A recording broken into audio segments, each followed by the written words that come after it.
Kia ora everybody.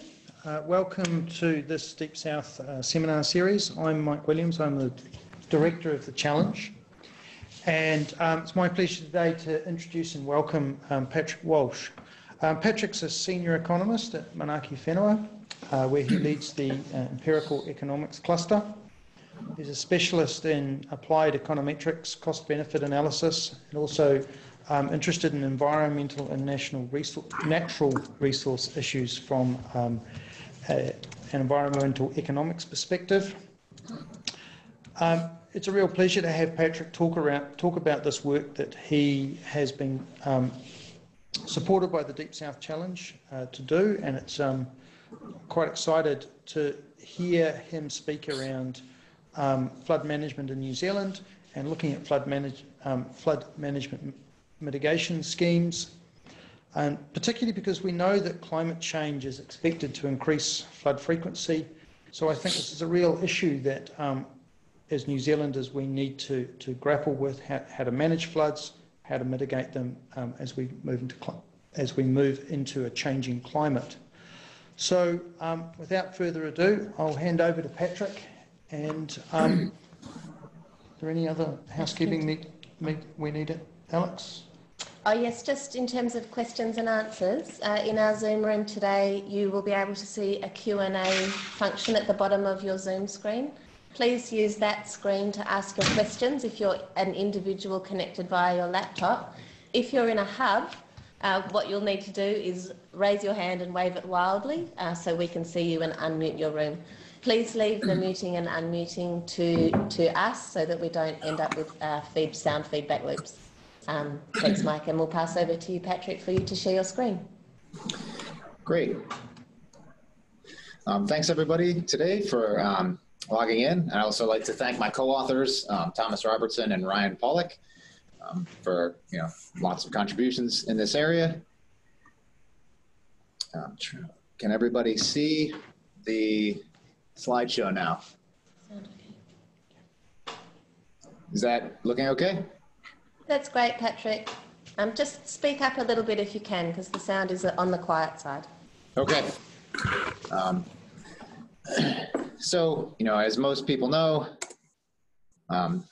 flood damage in New Zealand has been increasing, rapidly over the last few decades. According to Insurance Council New Zealand estimate, there's been over $300 million in insurance claims since 2014. And, at the same time, there's an increasing number of people moving towards the coast. So we have a lot more damages and a lot more people vulnerable to those damages. At the same time, we also have the increasing threat of sea level rise, as illustrated by both tide gauge data and satellite altimetry data in this graph. So we see that at least since 1880, we've got over 20 centimeters of sea level rise. And if you look at IPCC projections for New Zealand, these trends are projected to continue. When it comes to the management of flood risk in New Zealand, up to about the early to mid 1900s, there were some ad hoc approaches whereby management was applied where it was needed when floods arose. Then, in the about 1950s to early 1990s, there were a lot more centralized approaches whereby the central government had a large role. There were catchment boards responsible for flood management, and there was a much more centralized approach, and up to approximately $40 million per year in funding for flood management. But several reforms in the early to mid 1990s have produced our current system, which is a much more devolved approach whereby local risks are the responsibility of local authorities, and much of the flood management is up to regional councils and other local governments. So it's kind of similar to the policy on civil defense and emergency management. And as I noted a moment ago, a big part of the change in this system from a centralized system to a regional council and local government-based system is that there's a lot less funding, particularly from the central government. And so there are really two main sources to fund flood management now. The first one is just regional council rates from general taxes. those will go straight into flood management. And another one, which is the target of this research, is flood schemes. They use targeted rates on properties to fund flood management activities. So these are now widely used across New Zealand, but there's really only limited research into them. And so, there were a bunch of flood schemes that were actually originally set up starting in about the 1950s or so, a few from earlier. And the original flood schemes that were set up were targeted mostly to protect infrastructure, roads, railways, and then some were set up to protect agricultural interests. But since then, there's been a bunch of other flood schemes set up for a variety of reasons, some of which are more ad hoc. And so we're going to look into factors that are associated with flood scheme locations. So with regard to flood schemes, there is a bunch of past literature, especially from Europe, about how to fund flood management and how the different types of flood management funding can affect things. And on systems similar to this flood scheme approach, several papers talk about how they better align incentives with risk. So they talk about some of the bigger burden on flood risk-free general taxpayers. So people who live far from a flood zone and yet are still paying rates that are going to flood management. And compared to people who live in flood areas and aren't paying anything more. And so in that sense, flood schemes better align incentives because those who benefit from flood management pay more to go into it. So you have a targeted rate on your property, so you're paying more to go into the management of the floods. At the same time, MFE back in at least 2008 started noticing that affordability might be a problem with flood schemes. It's potentially an issue for low-income communities that have a limited ability to require and pay for a good flood risk management. So, there might be distributional implications of this. And so, if you look at Hawke's Bay Regional Council's website on flood schemes, they say that, where local landowners consider that a local community, a drainage or flood scheme may be necessary, please discuss with your counselor or asset management staff. So basically saying that, if your local community needs one, then organize, get together, and then request it. So it's kind of a self-selection in. And because of that, areas with lower amounts of social capital, low community strength, or even low wealth or assets might be missing out because they don't have the community organization to go to the regional council and request this type of thing, or they might not have the ability to pay additional rates. And so these are some concerns that were lingering for a while, since at least the early 2000s. And so in this research, we really wanted to look into flood schemes because although they're used widely, there's really limited research on these schemes. And so we're looking in this research at the determinants of flood scheme location.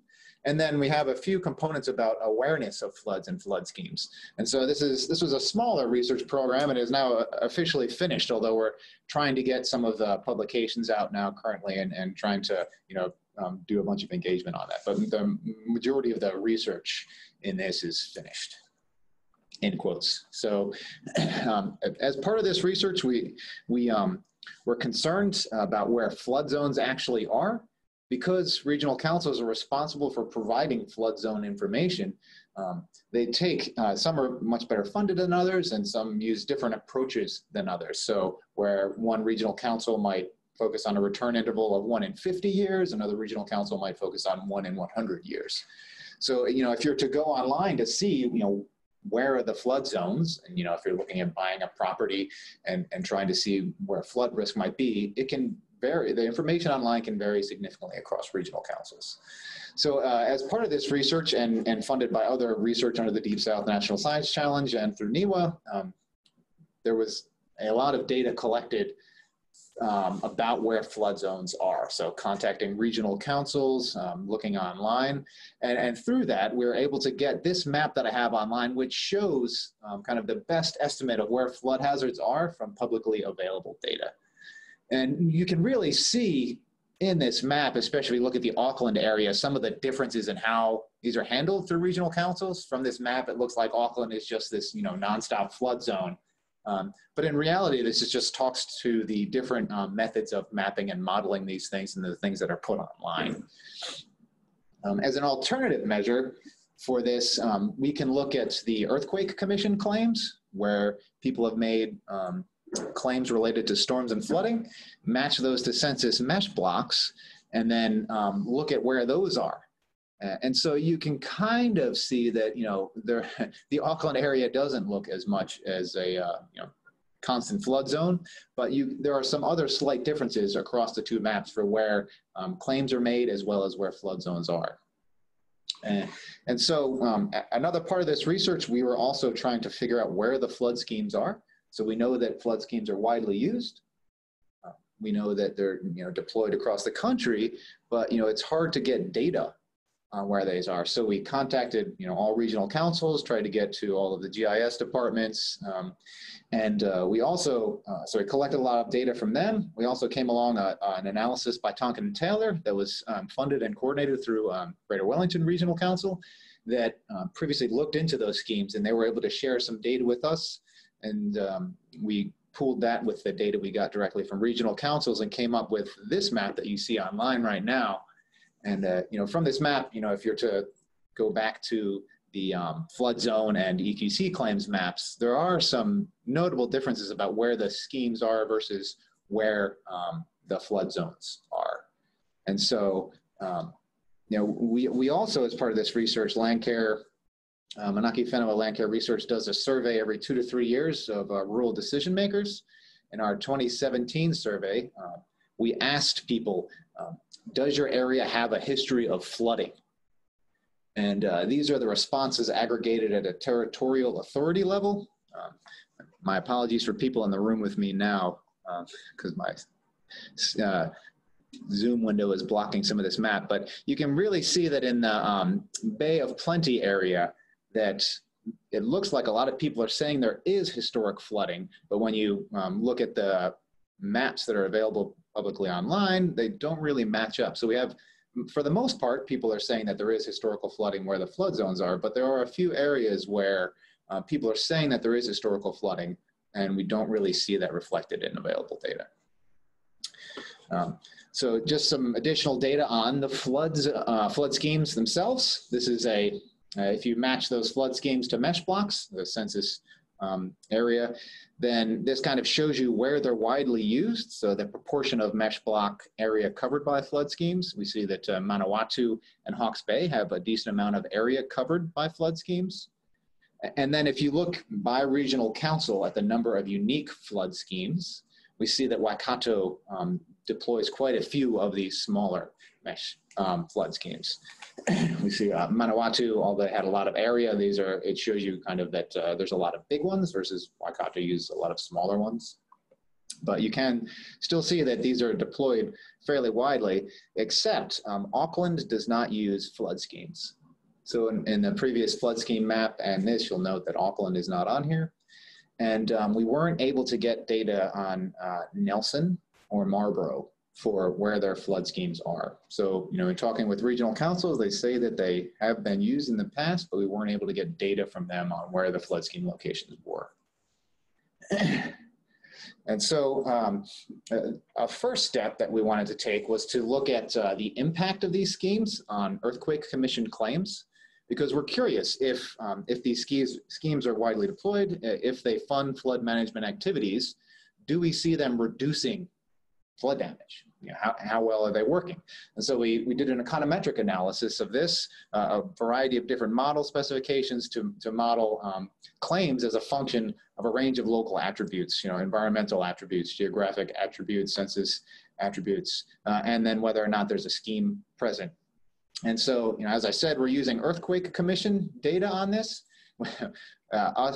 Several other research teams and ourselves have been trying to get data from private insurance companies for a while now, because it would be nice if we could see where the private insurance claims are. Of course, we're denied again for this project, unfortunately, but we do still have data from the EQC. And so it's just important to keep in mind that these data I'm presenting really represent only a fraction of the total claims, because EQC will only cover damage to the land from floods. It won't cover damage to the structure. So that structural damage information would be held by the private insurance companies. And just important to keep that in mind that we weren't able to get those data. There's a MOTU report that really focuses on the Earthquake Commission data and how that matches up with a few hazards. So if you're curious, just a small bit to look into that online. Motu has a really great report on those data. But our econometric models, once we run a bunch of different specifications, we find that flood schemes have a robust, significant effect on EQC claims. So we find that the average mesh block that has a flood scheme has $20,000 to $40,000 less in damages than places that have flood risk but don't have a flood scheme. And so not only is this a larger figure than we expected, but it's also important to keep in mind that within a particular scheme, it can cover multiple mesh blocks. So any individual scheme might have a much larger effect than that because this is just done at the mesh block level. So we do find that there is a robust impact of schemes on claims. And so our next analysis was, what are the determinants of scheme locations? We know that they're working, but we also want to know why they are put where they are and why they're distributed as they are. So we have a few main hypotheses about why they might be put in place. So, first, as I mentioned earlier, some of the older schemes were put in place to, protect population critical infrastructure. So, we want to control for population density in an area where highways are, what building values look like. Is there a large collection of building value in the area? We also have, there's also some data out there that indicates that agricultural assets were a priority for some flood schemes. So protecting land and stock as opposed to communities. So we put in a bunch of variables related to the local agricultural industries. What types of agriculture is present in an area, for instance. We would hope that flood risk would be a significant determinant of where these flood schemes are placed. So we looked at several alternate measures of flood risk. And then finally, we were curious about social or economic factors. Going back to that quote from MFE, we're wondering if there is affordability concerns in these, and can we put in some census variables there to see if community and other socioeconomic factors affect the location of these flood schemes. In our analysis, we focus explicitly on flood control schemes. So there are some other schemes that are river control schemes and drainage schemes that we got data on from the regional councils, but we really want to focus explicitly on these flood schemes. And then in our analysis, we are restricting it to mesh blocks in New Zealand that might potentially receive a scheme. So in other words, we don't want to put in our analysis a very high elevation mesh block that really has no chance of flooding. So we looked at several different ways to do that. We limited it based on distance to a water body, as well as several others, some minor amount of flood risk, and varying that whether or not it's close to a river or a coast, or whether or not any part of the mesh block touches a flood scheme, didn't affect the results very much. So we feel like we're focusing on the proper set of mesh blocks. When we went into this analysis, we were also hoping to do some analysis of when the schemes were put in place. So there's a lot of discussion, especially with regional councils, about old schemes versus new schemes. But unfortunately, we weren't able to get dates for the majority of schemes from regional councils. Canterbury was able to provide us with some estimates of which ones went before the RMA and which ones went after the RMA. And so in their data, 17 of their schemes were put in place after the RMA. From the Hawke's Bay website, you can kind of see some of those. So at least 5 or 6 of their 23 schemes were put in place after the RMA, but I'll return to this in my concluding remarks. So looking at the results from the econometric regressions, first, we see, if you're just looking at the effect of flood risk, the x-axis here has the proportion of the buildings that are classified as in a flood risk area. And so we see that as the proportion of buildings at flood risk increase, the probability of having a scheme, which is on the y-axis, increases pretty significantly. So this is saying that flood risk plays a very significant and important role in where schemes are placed. This is very consistent and robust across models. Then looking at land uses for agricultural impacts, we find that dairy, fruit, and grapes are positively affected, or positively impact the probability of having a scheme. But then when it comes to forest, native areas, scrub, and sheep and beef, those are less likely to have a scheme. And so, under the hypothesis that places with higher value agriculture and higher value agricultural infrastructure are associated with these schemes, we definitely find that result.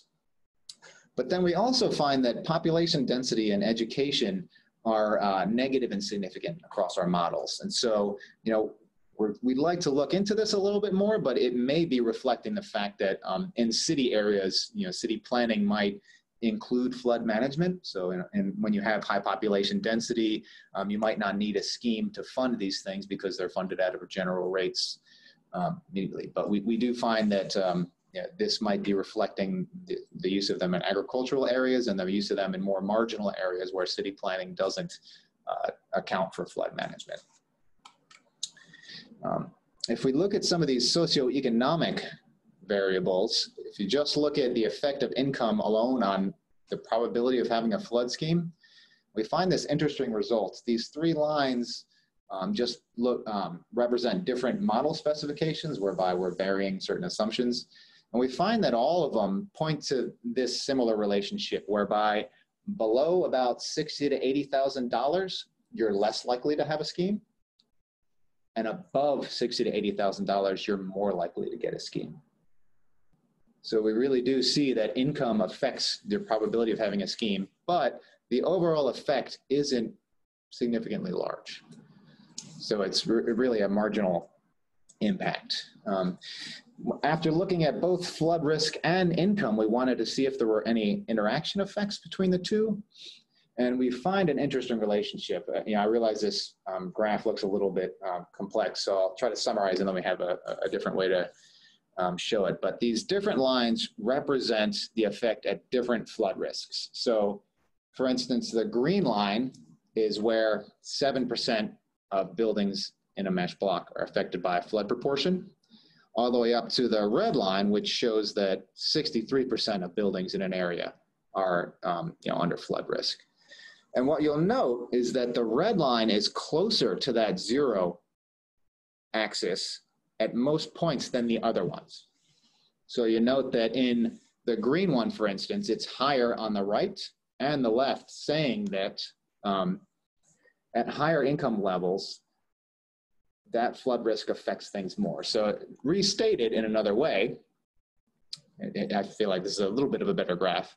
In high flood risk areas, neighborhood household income has a small effect on a flood scheme being put into place. So if there's a really high flood risk, then your income doesn't matter as much. Regional councils and local government are putting those schemes in place where there's high flood risk.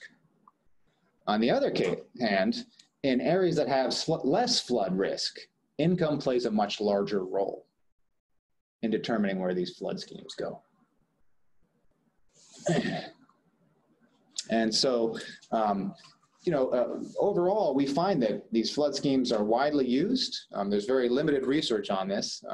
And we do find that they can have a significant impact on EQC claims, which should translate into a larger private insurance impact. They were initially used to protect important infrastructure, and we see a lot of those determinants when we do our econometric analysis. And there's really only limited central government guidance now on how to consistently apply these flood schemes, how to publicize flood schemes. And so, we'd really like to, in this research, note that a more coordinated approach between central government and regional councils could really help, moving on, especially as we see sea level rise increasing, climate change impacts getting worse. As we move forward, some of these impacts on income might make things worse as more areas are under flood risk and more areas face sea level rise. We also note that there might be important differences between flood risk perception and actual flood risk. So just another call for a consistent national approach for flood mapping, because there might be areas right now where people are experiencing things differently than publicly available maps might suggest. Just highlighting the difficulty in doing some of this research and pulling together data on flood risk and flood schemes for how this works. And then also just returning to the earlier point about new schemes versus old schemes, Although we weren't able to get a lot of good data on it, we did some preliminary analysis in Canterbury about places that, about new flood schemes versus old flood schemes. And if I could briefly show in the appendix, we find that when you look at the older flood schemes, we see that really only population density and flood risk are significant determinants of location. So these are pre-RMA schemes. If we look at post-RMA schemes, so some of the newer schemes, we see that population density, ethnicity variables, and the proportion of the labor force in certain trades, as well as flood protection, affect things. So we see a lot more variables significantly associated with location after the RMA than before. And also there was some concern about whether or not in areas that have flood schemes, people are moving into those areas. So that might just show that higher income people are moving into areas with flood schemes, as opposed to income being a determinant of location. And we couldn't find any significant difference in population growth data in any of these areas versus areas without. But yeah, I think that's all I had for now. So if anybody has any questions, please let me know. Thank you very much, Patrick. Are you able to unshare your screen, please? Sure. So that we can see you. And we don't yet have any questions posed through the Q&A panel, but we have a couple of questions in our Zoom hubs.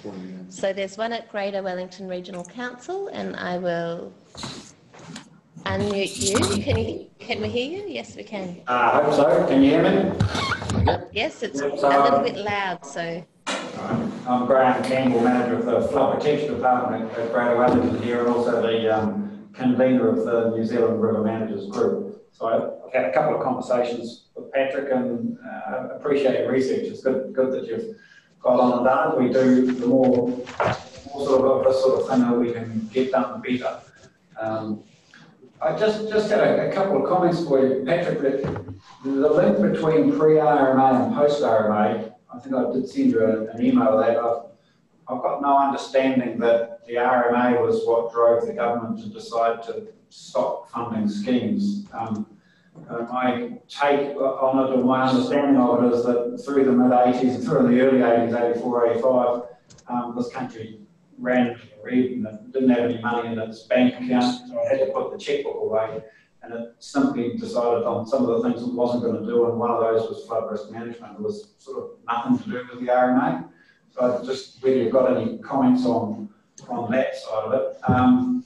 The other one was just a question about the purpose of the schemes. From the work that I've done, huge focus on economic development was what the government was trying to do in the 40s, and that came out with the Soil Conservation Risk Control Act in 1941, and inventing catchment boards to be the vehicle through which government could drive these flood schemes, and that's effectively what they did. But I understood that it was more for economic development rather than, I think you're describing it as to protect infrastructure and roads and things. And it might be that I've just, say some comments on where that information came from.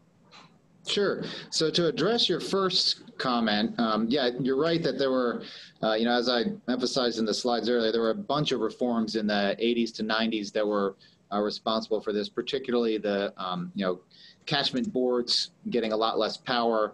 But the reason we focused on the RMA for this is when we were asking Canterbury about their flood schemes, that was the benchmark through which they said that there was a change. So Canterbury said that, the distinction for them was pre-RMA and post-RMA for how the schemes were designed and apportioned. So we just kind of went with what Canterbury was saying. So that was why we focused on pre-RMA and post-RMA in our analysis. So that was from them. They said that in their regional council it played a large role. And then you ask about where the information came from about schemes focusing on infrastructure and other things. That was from MFE documentation and the Tonkin and Taylor report on schemes. So those are that was almost directly out of MFE report as well as the Tonkin and Taylor report. But it is interesting to hear that economic development was a direct goal of that. So yeah, I'd certainly be curious to look more into that for sure.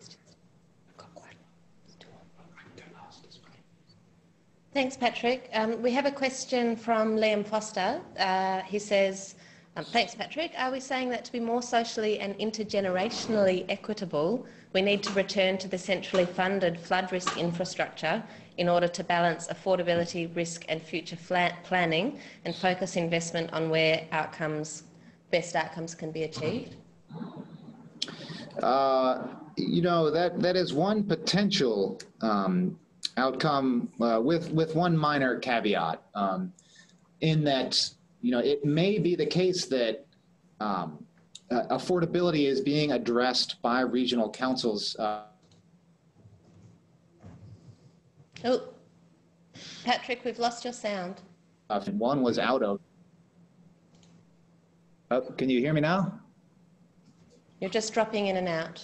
Okay. So sorry, is that any better? Can you guys still hear me? we can you, Greater Wellington? Yep. Okay, apologies for that. Right.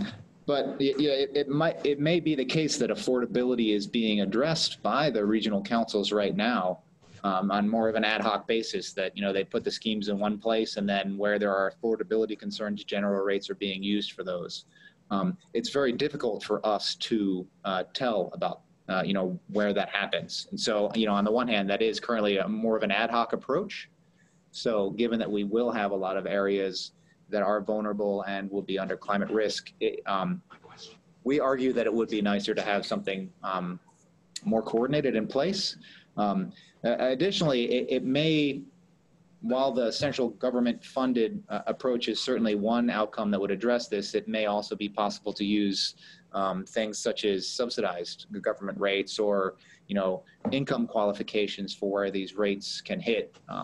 They might be paired with schemes in the future to also help the situation. Thank you, Patrick. We have a question from Kashi Ball. Wondering if you've adjusted the socioeconomic factors given the age of some of the schemes, for example, household income 50 years ago. Yes, where possible, we have adjusted for inflation, and where census data are old, we have corrected those. So, yep. I have a question from Johnny Williams here in the NIWA Hub.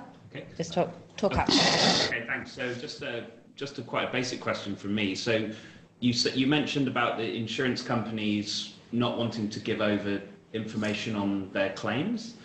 I just wondered if you could explain in quite basic details why that is. So quite a fundamental question. Yeah, that is an excellent question that myself and a few other research teams looking in similar flood issues are wondering about. Certainly there's you know, a question about privacy, but, you know, typically these things, you know, confidentiality agreements and whatnot could be signed, but yeah, we're not really sure. The insurance companies are just, you know, universally saying that they're not willing to share these data. I mean, they might have concerns that, yeah, well, I don't want to speculate too much, but yeah, that's an excellent question. We would think that. I mean, I've got no idea, but is it because, I mean, could they just give like anonymized data by region or something, or? That's certainly what we're asking for. Yeah. Right. Okay. Okay. Thank you. Canterbury, I've just unmuted you so you can ask your question. Hi, Kira. My name is Ursula Rack. I'm a historian. I was only wondering why you dismissed the historical flooding comments. Is this that data is not really in numbers? So is narrative not strong enough to get it into the system?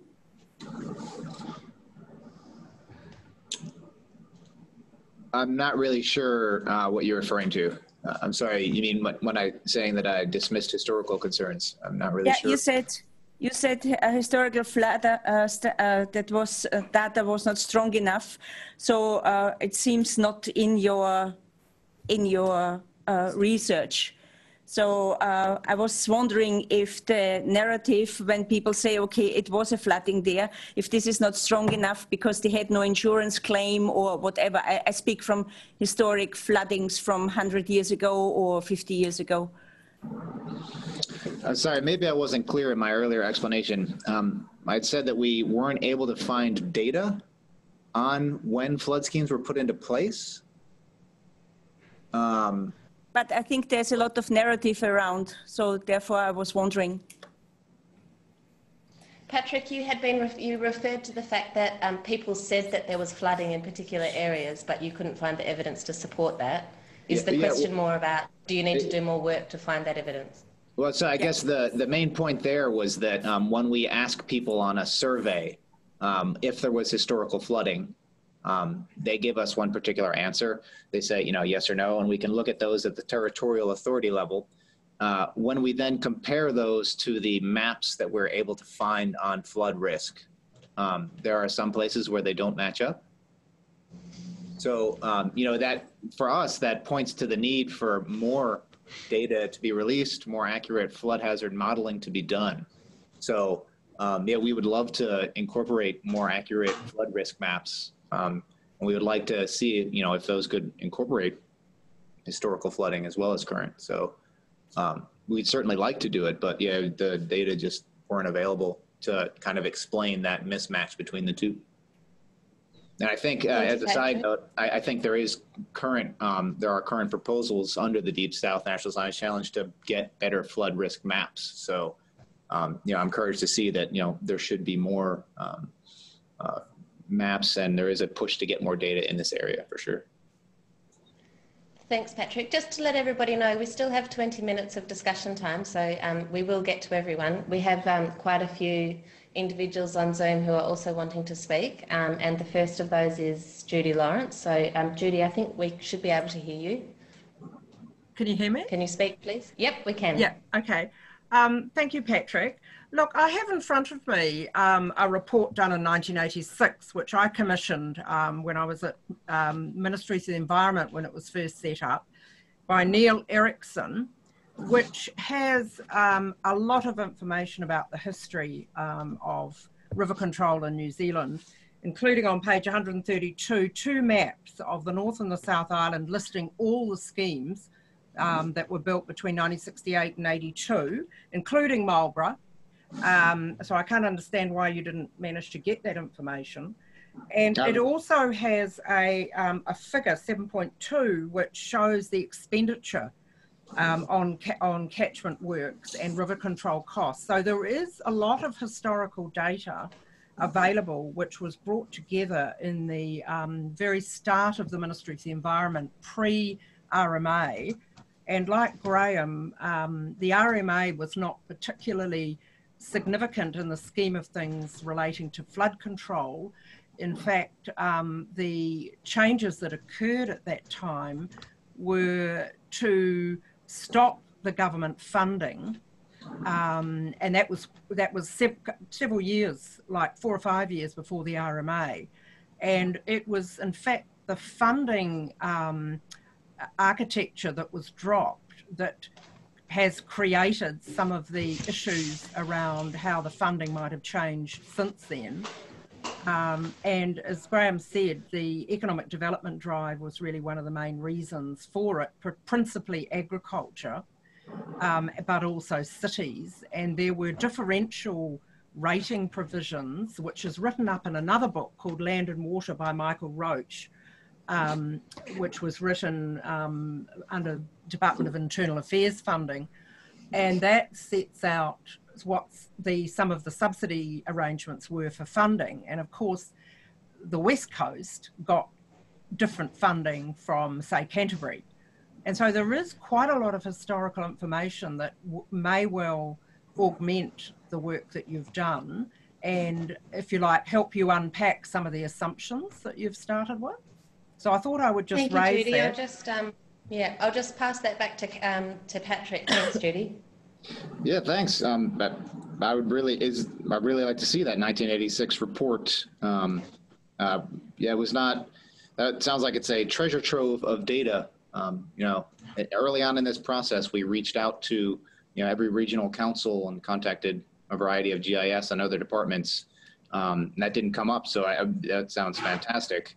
And also, again, regarding the pre-RMA and post-RMA distinction, that doesn't really play a large role in our main analysis. So, although, we looked at basically things that were done before and after that in Canterbury, it's certainly not a big deal to shift that line for that small analysis we did in the appendix. But for the main results of our analysis based on both sea data and current flood mapping, that shouldn't affect the main results coming out of the paper. But that certainly is excellent historical context, and I'll definitely look up both of those reports. And just to let everybody know that some participants are including links in the chat panel for resources to look up. So make sure that you have a look there. But also, I think after this seminar, we'll collate some of the resources that are being referenced and send them around to participants. Next up, we have ECAN. I'm just going to, oh, my mouse has been disabled. ECAN, I've allowed you to talk. Can we hear you? Sean at ECAN? How about now? Can you hear me? Yes, we can hear you now. Hi. Hi, everybody. Yeah, Sean McCracken from Environment Canterbury in the River Engineering team. I guess just a couple of comments. And first, yeah, just a clarification, I think, on the RMA comment. We're looking around the room here at each other thinking, what was that about? And it's maybe the context of the questions that were asked as part of the data collection weren't properly understood, Patrick, sorry. So I totally agree with what Graham has said, that the RMA is probably not the driving piece of legislation, but it is coincidental that the RMA came in about the same time as catchment boards were transformed into regional councils. So that may be the more important factor at that time. The other comment that came to mind for me as we were going through, Patrick, was I guess think of it as cause and effect, and a lot of the data that you were looking at in terms of economic growth, land use, income levels, and using that as a predictor of where flood schemes are. Perhaps the reason those high value land uses and high income levels are in the locations where they are is because of the flood scheme, not vice versa. And so I guess it speaks to the value of those schemes being there, rather than using it as a forward predictor of where they should be. Sure, I think that's a very important point. I tried to mention something about that at the end, whereby we tried to look at population growth figures and other differences between places that have schemes versus places that don't have schemes. And I think it's a very important point that we wanted to really unpack a bit more, that maybe these flood schemes are getting put into places and economic development is happening, and that's kind of why we see some of these effects. We couldn't get any significant differences between the data in those places, but I think it is definitely an area that's worth a lot more research. So I think your point is well taken. Okay, we have a question from, I'm just trying to share the questions between all of the platforms that are being used to ask questions. So we have a question from Wendy Saunders. At GNS, is the residual risk of these schemes being planned for, particularly with the older schemes that may no longer meet future requirements? Yeah, that's a good question. I know that there was a conference paper that was out. Whoops, did we just disconnect? No, we've still got you. Oh, okay, sorry, my screen all of a sudden changed. Yeah, there was a conference paper that looked at these flood schemes and their annual exceedance probability and probability of failure that was out. I'm trying to remember who did that report. But yeah, moving forward, that is an excellent question. But yeah, I just have a good answer to that. I have a comment from Ben Fountain, just in response to the earlier question from Canterbury about narrative reporting of historical floods. He says, reported flooding is unreliable as property owners are often deterred by the concern that the information will end up on LIM reports and impact on property values. In my experience of a dozen or so floods, less than half of those with internal building flooding report the flooding. Now we're going to go to a question at Canterbury, if I can find Canterbury. There we are. There you are, Canterbury.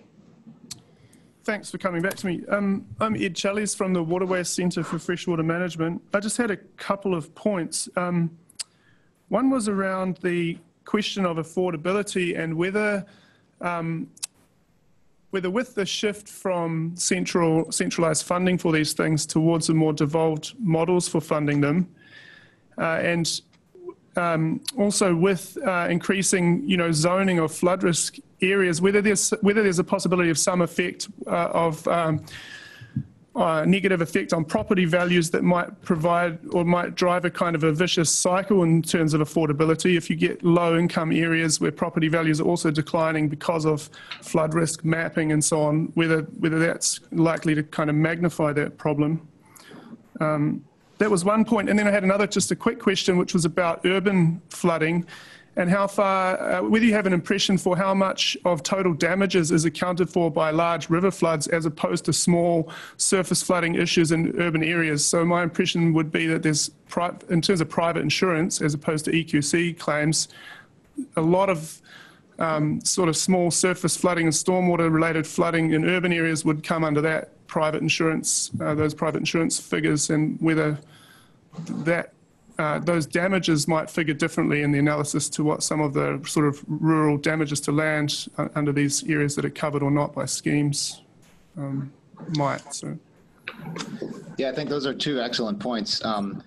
Yeah, I think there is definitely a story with property values. There's been a bunch of international literature on the effect of being located in a flood zone and the effect of that on property values. Most find a significant negative effect. There's only been one property value study done in New Zealand by Basil Sharp and Oshidi Samarasinge. And that found that on the North Shore of Auckland, there was a significant effect of being located in a flood zone, a significant negative effect. But, over time, that might also have additional effects in that if properties in flood risk areas have a lower price, then you might also have additional longer-term affordability issues as people with less income move into those areas. And so you might have the composition of neighborhoods changing based on that. So I think it's a really good point. And then, yeah, you also highlight another reason why we really wish we had the private insurance data, because, yeah, the difference between the large floods versus the small floods might be a wedge between the EQC data and other data that might be out there. In that Motu paper that I put up on my slides, they look at that a little bit because the Insurance Council in New Zealand puts up data on kind of large flooding events across time. And so that they were figuring that, if you take the total amount of flooding damage they have per year from the ICNZ data, then maybe if you look at the EQC data, it would be proportional to that. So that if we're just getting kind of a small amount of those floods, then it should be proportional year to year. But they find significant differences year to year between the EQC data and the ICNZ data. And I think that is a big part of it, is that, the ICNZ data publish these large flood events that make the news, versus when it comes to private insurance, you do have a lot of these smaller floods that are causing smaller damages and larger claims in those areas. So yeah, I think that is a very good point about, something that must be caveated with any use of this EQC data set. Thank you, Patrick. We have two questions from Stacey Boyd, who I believe is with Horizons Regional Council. She asks, is there a need to do some further work around the information held around historical flooding, particularly around the delineation perhaps, between riverine and surface water flooding?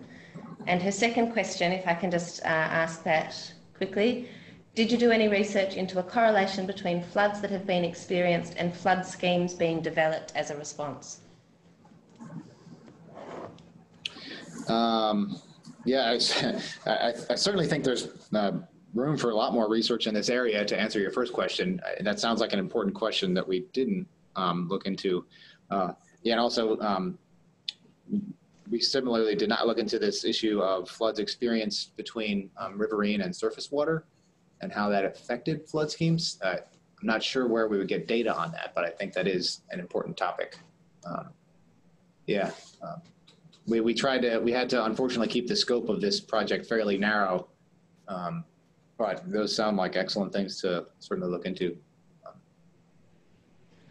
Okay, we have a question from Santiago Bermeo, who asks, thanks Patrick, probably a rookie question, but how do you define a flood control scheme as opposed to a river control / drainage scheme?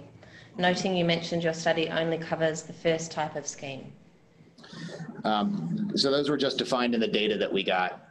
So when regional councils give us the data, some of them are classified as river control schemes, some of them are classified as drainage, some of them are classified as flood. So we just take that as given.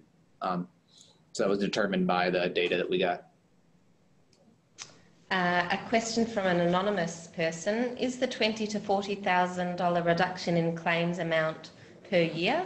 And when is your report going to be released? That's probably a question more for your comms advisor than for, that's me by the way, than that's for right. you. Yeah, that is, that's not an annual value, and that's an excellent question. We have EQC data from, I believe it's 2001 or 2 to 2015 or so. So that data spans the impacts over that time period. So, yeah, so that would be reflective of basically a 15-year window of changes, as opposed to, so to annualize that, we might look at, basically dividing that by 15 to find an annual value. Okay, we still have 7 minutes and we still have many questions. I'm also going to propose some thoughts on how to continue the conversation at the end of this, but just for now, a question from Rob Bell at NIWA. Is it possible to fold in information from the historic weather events database that goes back to the 1800s on NIWA's website? It used all the old Ministry of Works flood reports.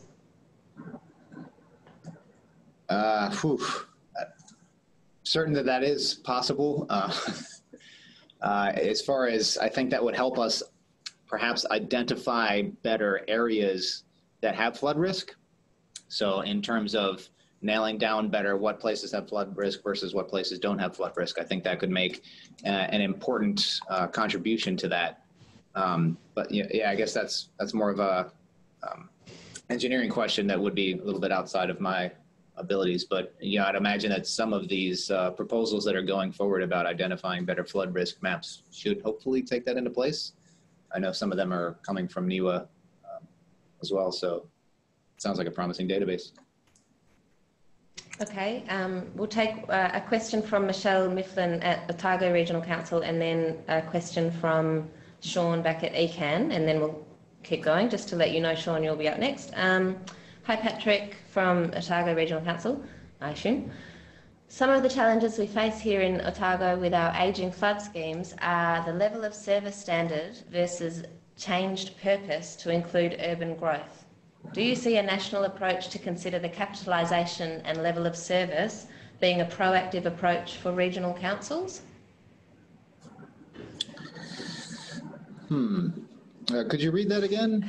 Sorry. Yeah, I'll try and clarify it maybe as I read. Some of the challenges we face here in Otago with our ageing flood schemes are the level of service standard versus the change in purpose to include urban growth, so incorporating urban growth, I suppose, in the parameters of the scheme. Do you see a national approach to consider the capitalisation and level of service being proactive? So is a national approach a proactive approach? The question is not that clear. Sorry, Michelle. Assuming that, yeah, it is saying that including economic development and other things in the level of service standard, that sounds like a proactive approach to me if there were to be a national government approach. Yeah, I think there's certainly a lot of room there for, level of service reports, what these were originally designed for. There are a lot of older schemes, and so there's certainly research into looking at how they're originally designed versus the situation there is now, historical versus current flooding. So yeah, I certainly agree that there's a lot of stuff there. Okay, we're going back to Sean at ECAN, and then we'll probably have time for one more question, and then we'll have to wrap it up. So Sean, can we hear you? Thanks. Yeah, it's a bit of a bonus question, I think, because we had our main question before. I guess we're just interested in delving a little bit deeper into the use of insurance payouts, insurance costs as a... Still there? Can you...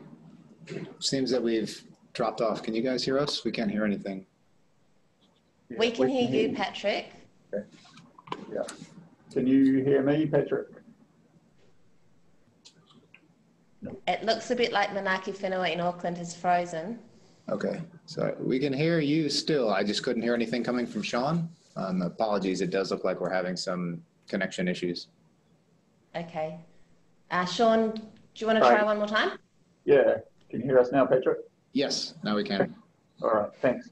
Hey, I guess our follow-up question is around insurance and just looking for a bit more detail on your thoughts. Using insurance as a determinant of the benefit, is it appropriate to use that in places where we've got schemes in place? If the schemes are performing well, there should be very low insurance payout. So how do you, is it appropriate to use that as a determinant? And I know you talked about eliminating the mesh blocks, which were far too high to be flooded, but equally those areas which are flooded and are receiving insurance payouts outside of schemes are probably, well, low risk. I don't know exactly where my question's going here, but it was just trying to clarify, is the use of that insurance appropriate? Are you happy with that? Yeah, I guess that's kind of the, maybe I'm not understanding the question, but we would hope to see that where the flood schemes are in place, there would be less insurance claims, right? And so that would be partially be a measure of the success of these things. Certainly there are a lot of other data you might look at there, homes being put in, a bunch of other things, but yeah, we would expect that all else equal, if a scheme goes into place and it's working, then you would see less claims. And so that was one of the things we were using as an indicator of success. Yeah, as far as the other question about areas outside of flood risk areas, our main concern was just if we're trying to model where a flood scheme could be located, we don't want mesh blocks in there that there is no reasonable probability that they would ever have a flood scheme put in place. So we really want places where might have a flood scheme put in place versus places that have them to better identify the effect. But certainly the question of which mesh blocks to include is a question that we tried to balance between a few different models, and we didn't see a significant change in our final results. So there's certainly room for improvement there, but we feel like we've got a fairly robust set. Patrick, it's 1 o'clock. We had a question from Marianne Schoenfeld at Christchurch City Council. Sorry, Marianne, we've run out of time, but I'll encourage you to ask that question privately, and perhaps we can circulate the answer in the collated email that I send out. I just wanted to, first of all, to thank you, Patrick. That was a bit of a grilling, and we've obviously run out of time. That was excellent. But to let everyone who's still with us know that our next seminar is about the EQC research that Ilan Noy is leading. So I really encourage everyone to come along to that seminar, have a look at our website for details. But also, Patrick referenced it, but we do have a current funding round open for our impacts and implications or domains research. And I encourage any of you to reach out to each other, or if you are interested in finding out a little bit more about who else is involved, perhaps to reach out to one of our partnerships directors Angela Halliday or Waverley Jones, you can find their information on our website as well in the engagement team section. And always feel free to reach out to any of our team if you are thinking about research that extends current research or that takes us in a new direction. So without further ado, thank you very much. Apologies for our technical hiccups. They always happen on Zoom. And hopefully we'll see you in the Zoom room next month. Thanks a lot, Patrick. Okay. Thanks, everyone. I really appreciate all the insightful comments. Thank you very much for listening today. Ka kite.